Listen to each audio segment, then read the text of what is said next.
Hello dear student, I am Rajwan Singh and today I will explain the chapter 2nd in English. One child, one teacher, one book and one pen. So my dear student, let's start. First of all, we want to tell you about the author. This is an extract from Nobel Peace Prize winner Malala Yousafzai's autobiography. And she says, I am Malala, co-written with Krishna Lamb. Malala talks about how she misses her home and life in Pakistan. She also talks about how much life had changed for her and her family since they left their country. After leaving their country, the situation of her and her family changed, and she explains about this. Our house feels big and empty.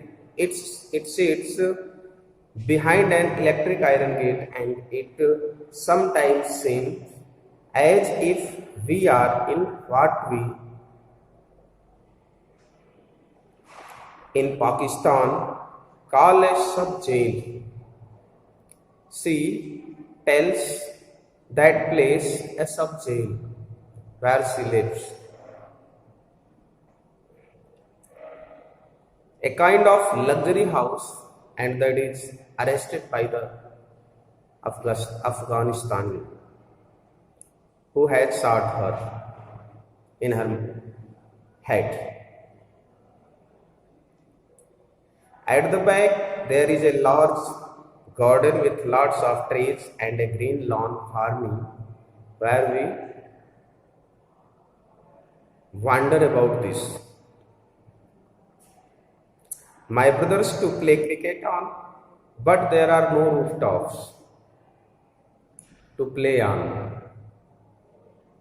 No children fighting with kites in the streets, and no neighbors coming in to borrow a plate of rice for us, to ask for 3 tomatoes. We are just a waltz distance from the next house, but it feels miles away. The houses are just near, but people don't go any other house, and they don't come to her house. So she says that it seems I am far away, miles far away. The distance is seeming many miles away from their house. And she says, if I look, I see my mother wandering around the garden.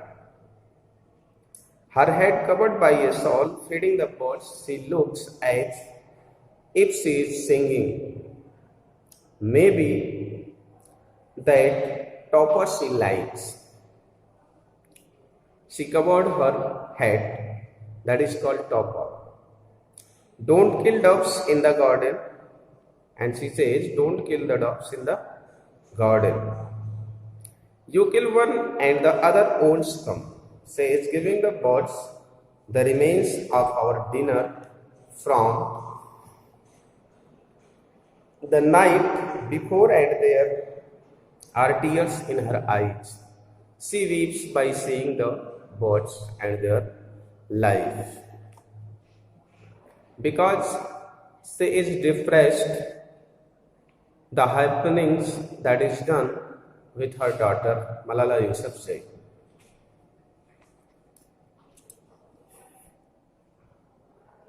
We eat much the same here as we did back home, rice and meat for lunch and dinner. She explains about her dinner, about her meal that they take in the dinner. While breakfast is fried eggs, chapatis, and sometimes also honey. A tradition started by my little brother Atal, though his favorite Birmingham discovery is Nutella sandwiches. Nutella sandwiches are the favorite of her brother. But there are always leftovers, and my mother is sad to see this because she don't want to leave any piece of bread or any other thing that is eatable because she know what is the value of the pieces of this food. When I came home from school in Mingora, I never found my house without people in it. It means always some people are gathering there in front of their house. Now I can't believe that I used to plead for a day of peace and some privacy to do my schoolwork. And she says that today is the day where I used to plead for a day of peace and some privacy to do my schoolwork. And she has a lot of time because no one come to her house. And she says, I sit alone in my room doing a jigsaw puzzle and long for guests. We didn't have much money after this happening, and my parents knew what it was like to be hungry, and they know very well that what is the meaning of being hungry. My mother never turned anyone away. Once a poor woman came, hot, hungry, and thirsty, to our door. My mother let her in and gave her food, and the woman was so happy after eating this. You can say her mother was very sincere and was very kindful woman, kindful lady. I touched every door in the mohalla, and this was the only one open. She said, may God always keep your door open, wherever you are. I know my mother is lonely. She was very social woman. All the women of the neighborhood gathered there and used to gather in the afternoons on our back porch. And women who work in other houses also come to rest in my house. Now she is always on the phone to everyone back home. It's hard for her as she doesn't speak any English because the women don't understand this language.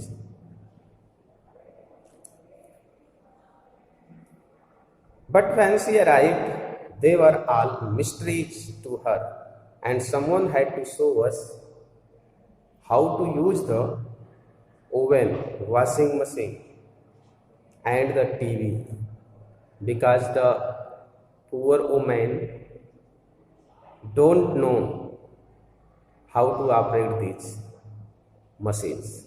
So she says that we have to tell them how we can start these machines and how the machines operate. There are buses and trains, but we are unsure about using them.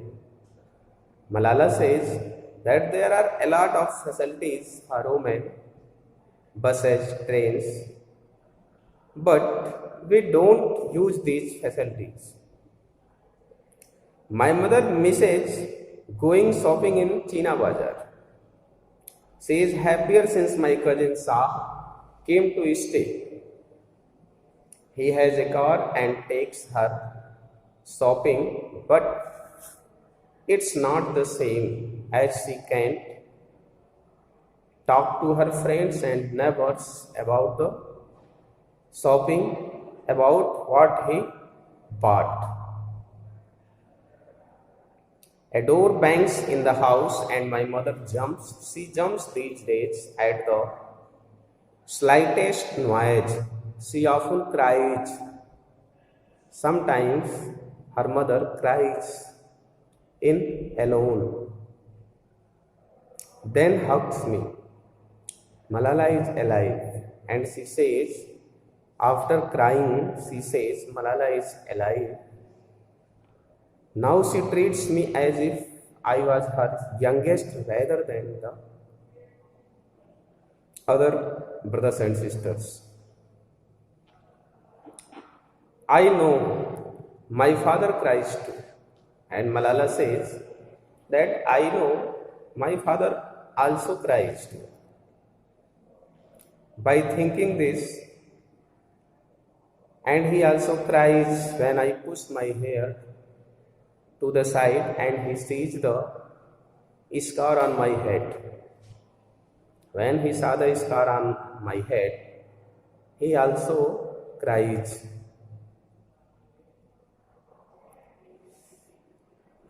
And he also cries when he wakes from the afternoon nap to hear his children's voices in the garden and realizes with relief that one of them is still mine.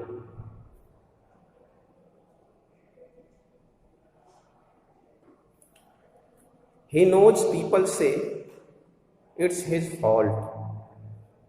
She says her father knows that people say it's his fault that I was short, that he pushed me to speak up like a tennis dad trying to create a championship.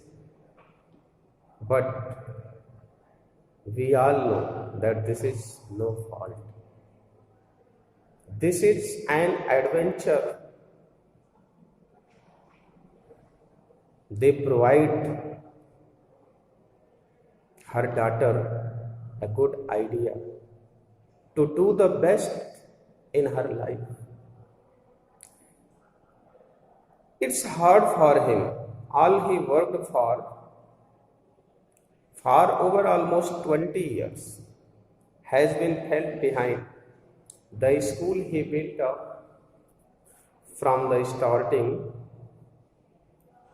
there was nothing in the starting, which now has 3 stories building with 1100, you can say 1100 students in this school and 70 teachers are now. You can say the institute became more popular and it became very famous, and the number of students and the number of teachers began to grow by the passage of time. I know he felt proud of what he had created. A poor boy from that narrow village between the black and white mountains. And you know, if you have done anything in the starting and it will grow as the time passes, then you will become very happy to see this. And this is also for the father of Malala Yousafzai. So my dear student, this is very compulsory to work hard for everyone. If you are a student or any person. If you work hard, you can achieve everything in your life. This is the very true thing. And the further she says, it's as if you planted a tree and nurtured it. You have the rights to sit in its shade. If you plant a tree, then you can sit there. But if you don't plant any tree, then what can you do? You cannot sit there. Because by planting ourselves, that is a big thing. We create an environment in our atmosphere. And there is very importance of the trees in our environment. So my dear student, this is enough for today. And the left story I will explain in the next video. So my dear student, see this video. Okay, that's all. Thanks, have a nice day.